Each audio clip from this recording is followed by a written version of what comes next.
السلام علیکم، زه فواد باچا. زمونږ ټاپک په ننني په کمپیوټر ارکیټیکچر باندې پرون او دا پریویسلی کوم ټاپک چې زمونږ وو هغه مونږ ډسکشن وکړو چې سیسټم ارکیټیکچر دی څه شی. هغې نه بعد زمونږ سره اوس دی کمپیوټر ارکیټیکچر، ځکه چې دا لازمي ده چې مونږ پوه شو په دې کنسپچوال ماډل باندې. که مونږ په دې باندې نه پوه شي په دې تیوریټیکل ماډل باندې، نو مونږ وروسته بیا کمپوننټ شي د هغې سره مونږ مطلب دا چې لوي نه شو کولی، منګه هغه نشو منګه بیا پوهیږم نه چې دا کمپوننټ څه ته وایي. دا ډېر زیات لازمي دی ځکه چې ریل هیکینګ چې دی که نه هغه هم دا دی چې ته د کمپیوټر کې دننه ته یو پروګرام دی د هغې په پروسس باندې پوه شي، د هغې تھریډس کم دي او هغې په تھریډس باندې کم هغه به موږ څنګه مطلب ډسټرپټ کوو. بفر اوورفلو اټیک چې ورته وایي یا داسې نور قسم اټیکس دي چې هغه ډیټا چې ده هغه ایکسفلټریټ کړي ځکه چې هغه سیسټم انټیګریټي خرابوي. نو دغه شانتې هغه په ارکیټیکچر باندې ځان پوهه کول ډېر زیات لازمي دي. اوس زموږ سره چې دی دا کمپیوټر ارکیټیکچر. کمپیوټر ارکیټیکچر څه شی دی؟ کمپیوټر ارکیټیکچر چې دی دا تقریبا انکمپاسس چې ورته کوم وایي مطلب دی راجمع شوی دی د سی پی یو نه، د سنټرل پروسیسینګ یونټ چې ورته کوم وایي، میموري چپ شو، لاجیک سرکټ شو، storage devices شو، input output devices شو، security components شو، buses شو، and networking interfaces شو. دا ټول چې دي دا د کمپیوټر ارکیټیکچر کې راځي. او تاسو زه اوس لږ وروسته وښیم ما له ټوخی ځکه راځي چې یو خو روژه ده او ماشاءالله چې بس اختر رانږدې شوی دی خو مړی مې واچوله پوه شوې. ښه نو اوس زموږ سره دلته چې کوم دی هغې ته ویلی کېږي د رینګ ماډل. د رینګ ماډل څه شی دی؟ دا ګوره یو اګین دا زموږ سره یو قسم تیوریټیکل ماډل دی خو دا ډېر زیات لازمي ماډل دی. زموږ سره ګوره دا څلور ماډلې دي پوه شوې، څلور لیئرز دي 0 1 2 and 3. کله چې هم څوک یا اټیک کوي یا هیکینګ کوي هغه دا یو قسم یو رینګ چې کوم دی دا اټیک کوي، هغه اپلیکیشنز دي که فایل سیسټم ډرایورز دي که اپریټنګ سیسټم دی او که کرنل دی. او دغه شانتې زموږ د سیکیورټي لپاره موږ دا ګورو چې موږ تقریبا دا یو پروټیکټ کو او د دې موږ داسې یو سیکیورټي وکړو چې هغه انفارمیشن چې کوم دننه په کمپیوټر کې پراته وي هغه په ځای پاتې شي او خراب نشي. زموږ سره اوس اولنی چې کوم دی هغه دی رینګ زیرو. رینګ زیرو څه شی دی؟ رینګ زیرو چې دی هغه ګوره ښه دلته مې رانږدې کړی دلته ایډیټ کولی هم شي خو زه تاسو تاسې یو های لیول اگزامپل در کوم. رینګ زیرو چې دی هغه ویلی کېږي کرنل ته. کرنل چې دی هغه ګوره پروسس میموري او ډیسک ډیوایس چې کوم دي دغه د هارډویر چې دی د سافټویر سره یو قسم کمیونیکیشن وکړي او هغه ډیټا چې ده هغه دې سافټویر ته کنورټ کېږي د پروسیسر سی پی یو په تھرو باندې، میموري په تھرو باندې، ډیسک په تھرو باندې او نور داسې ډیوایسز دي د هغې په تھرو باندې. نو بیا چې زموږ سره ګوره رینګ کرنل دی دا د ټول نه زیات یو ریسټرکټډ لیر دی چې د دې اکسس چاته نه وي، ځکه که په دې کې ماډیفیکیشن په رینګ زیرو کې وشو نو دننه دا ټول له پاسه رینګ چې کوم دي لیولې چې کوم دي دا به ټول کامپرومایز وي. که دې باندې اټیک وشو په رینګ باندې او ایس کرنل باندې پوه شوې، په کرنل باندې اټیک وشو نو ستا کم لپاسې چې ستا کم نمونه اپلیکیشن دی که وینډوز دا ټول کامپرومایز پوه شوې. نو مینلی چې دی دا رینګ زیرو د ټولو نه لازمي. بیا زموږ سره چې دی رینګ ون. رینګ ون چې دی هغه اپریټنګ سیسټم دی، هغه وینډو ده. دا وینډو کې چې دننه تاسو ګوره د وینډو د دننه شي دا په رینګ ون باندې پرته ده او په دې کې دننه تاسو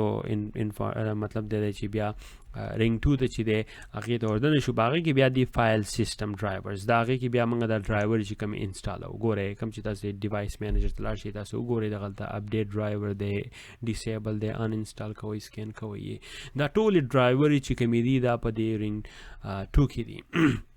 نو پوه شوې رینګ ون رینګ ټو چې دی دا کرنل شو، کمی چې دا فزیکل میموریانې چې دي دا کمیونیکیشن وکړي د هارډ د دې اپریشن سره یعنې د دې او ایس سره اپریټنګ سیسټم سره او دا په دې تھرو باندې کوي ځکه چې رینګ ټو چې دی هغه ډرایورې دي او هغه ډرایورې بیا موږ استعمال کو او دغه ډرایورې چې دي نو دا اپلیکیشن یا چې زموږ سره انټرنیټي څه شی هغه موږ کنیکټ کړو د وینډو سره د دې ډرایور په تھرو باندې. ګوره اوس تاسو دلته یې نه ګوره زموږ سره ګوره مایکروفون دی چې د هغې په تھرو باندې بیا موږ خبرې کوو، هغه هارد ډرایو چې کوم هارډویر چې کوم دی موږ استعمال کوو زموږ سره مانیټر سره کنیکشن لپاره ډرایوري چې کومې دي دا ټولې په دې رنګ 2 کې راځي سټیج 2 چې دی ته ویل کېږي زموږ سره لاست سټیج چې کوم دی هغه د رنګ 3 اپلیکیشن چې کوم دی دا ټول اپلیکیشن چې کوم دی په هغې کې ډیټابیس راځي په هغې کې انټرنیټ ایکسپلورر راځي په هغې کې ګوره د انټرنیټ د آیکان شو وایرلیس شو او که فون استعمالوئ او د فولډرې شوې دا ټول چې کوم دي دا په اپلیکیشنز کې راځي ځکه دا موږ ته ښکاري موږ پې کلیک وهو او په هغې په ترو باندې موږ یو ډیټا چې دا هغه اکسس کوو په هغې کې ګوره ورډ ډاکومنټس دي پی ډي ایف شو موږ ګورو که نه دا ټولې موویګانې چې موږ ګورو یا ګانې څه شی تاسو ګورئ یا مسلې دا هر شی تاسو ګورئ موسټلی اپلیکیشن لیول باندې یوټیوب که نه انټرنیټ ته تاسو ایکسس وکړئ انټرنیټ په ترو ایکسپلورر په ترو باندې او هغې بیا تاسو یوټیوب ته ایکسس وکړئ نو هغه تاسو چې بیا څه ګورئ هلته نو هغه تاسو ټول ته اپلیکیشن په لیول کې راځي نو دا زموږ سره شو د رنګ ماډل دا ډېر زیات یو لازمي دی په دې به ځان پوهه کوئ ځکه چې وروسته موږ نور ډیپ ون نه وځو نو موږ به ګوره د رنګ 0 کې به یو 1 کې به یو بیا به 2 ته ټوفو بیا موږ 3 ته واپس په راځو بیا په دې کې نیټورک اپلاینس چې کوم دي په کوم ځای کې اپلای کېږي او دا موږ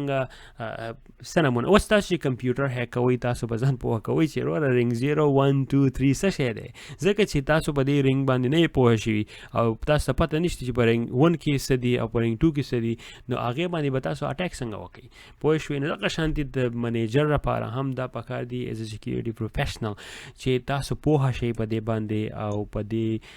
کانسپچوال ماډل چې کوم دی په دې پوهه شئ ځکه چې دا ریل دی تاسو دا کانسپچوال زه تاسو څخه یم خو ګوره وینډو ښه ریل دی تاسو څخه وینډو ته ایکسس دی پوه شوئ تاسو وینډو کې ګوتې وهئ دا په رنګ 1 کې دي تاسو بیا ډرایور یې انسټالوئ اپډیټ کوئ دا په رنګ 2 کې دي تاسو بیا ښه باقاعده دلته اپلیکیشن کې لګیئ دا په رنګ 3 کې دي او که لاندې کرنل ته راشئ د کرنل سره بیا هلته زموږ بویس چې دی نو بایس که نه بیسک انپوټ آوټپوټ چې کوم دی هغه ښه باقاعده دې سره کنیکټ شوی دی نو هغې په ترو باندې تاسو دا وینډو چې د اخوا دېخوا کولی شئ یا پارټیشن به مخکې موږ کوو که نه اوس خو خیر هر شی آسان شوی دی نو دا زموږ سره و رنګ ماډل پوه شوې د کمپیوټر ارکیټیکچر سره ریلیټډ چې دی رنګ ماډل دی ځکه دا ټول یو انټر کنیکټډ دي اوس ګوره لوکوټې هسې یو ویو تاسو ته در کوم دې نه مخکې بیا موږ دې ته راننوځو اوس زموږ سره چې دی ګوره دا انپوټ آوټپوټ کې دا زموږ سره راځي زموږ سره ګوره په دې کې دلته دا سی پی یو دی او په سی پی یو کې دنده برابر زموږ سره بیا دلته بسیز دي پوه شوې ها نو زموږ سره بیا په کمپیوټر کې ګوره دا انپوټ آوټ دي که نه اوس په دې کې د آډیو دی او مایکروفون دی بیا زموږ سره ګوره سیریل دي نو ډېر شی ګوره ریمونه بیا موږ په کوم ځای کې ږدو او بسیز چې دي بسیز څه ته وایي ګوره بسیز دا دي دا لاندې کرښې نه دي د یو ځای نه بل ځای ته چې دي دا بسیز دي ډیټا موو کېږي په دغې بسیز باندې او په دې ګوره دا هر یو کمپوننټ چې تاسو دلته یې نه یې که نه په دې مدر بورډ کې دا ښه باقاعده په دې کې دا هارډویر دي او په دې کې زموږ سره والنربیلیټي راوځي او میجارټي دا غټ کم تھریټ ویکټرز دا کم کسان چې دي ورې ښځو دي ته ورځم دې نه راوځم راوځه دغه دی اوس په زه راشم ګورئ د هیکر چې کوم دي آل د وی ډاون دا ګورئ د ګورنمنټل چې کوم دي پوه شوې دوی ښه باقاعده هغه استعمالوي د هارډویر کې ویکنیس ګوري په سافټویر کې ویکنیس ګوري او د هغې په ترو باندې بیا ارګنایزیشن چې دی هغه کمپرومایز کوي اټیک پې کوي او ارګنایزیشن چې دی هغې ته نقصان رسوي نو دغه شانتې دا په موږ ورو انشاءالله په دې ډومین کې ور دننوځو د کمپیوټر سیسټم ته او په کمپیوټر سیسټم کې به بیا موږ ښه باقاعده ګپ شپ لګو باس په به موږ کوو هغې کې بیا موږ کرپټاګرافي ته وننوځو چې موږ به ځان څنګه سیکیور کوو کومه نمونه سیکیورټي زموږ لپاره پکار ده او د هغې نه بعد بیا زموږ فزیکل کومه سیکیورټي پکار ده انشاءالله چې په هغې باندې به تاسو ډېر زیات انجویمنټ وکئ او سکیپ کوئ ځکه موږ نه که تاسو لرنینګ کوئ اکثر کېدای شي ډېر زیات بورینګ وي تاسو ته خو لرنینګ چې دی it is very important ستاسو لپاره به ښه او انشاءالله چې په راتلونکي فیوچر کې چې بیا تاسو داسې یو قسم آی ټي فیلډ ته وردننه کېږئ نو په داسې ریس کې به روان وي چې ځان به دا نه فیل کوئ چې یار زه خو نه پوهېږم په دې باندې نو هر یو شی چې دی هغه به ته مطلب دا دی چې اویلیبل شي او انډرسټینډینګ به هم ستاسو برابر شي دا ګوره یوټیوب چینل دی تاسو په دې باندې ایچ ډي کتی شئ او که نه په ویب سایټ باندې هم ښه باقاعده کتی شئ او انشاءالله زه په ویب سایټ کې نورې ګوتې وم په فیوچر کې چې نور څه داسې ټولز دي چې هغه په هغې باندې اویلیبل شي هغه پیج ما راخ کړی دی خو پرایویټ دی الان سات په هغې کې زه دا ټول ټولز ورکوم انشاءالله چې تاسو پکې بیا خپل پریکټس هم کولی شئ all on free okay nothing for you to pay ټول چې دی هغه به فري انشاءالله صرف او صرف دواګانو کې یاد ساتئ بس دغه غټه مهرباني السلام علیکم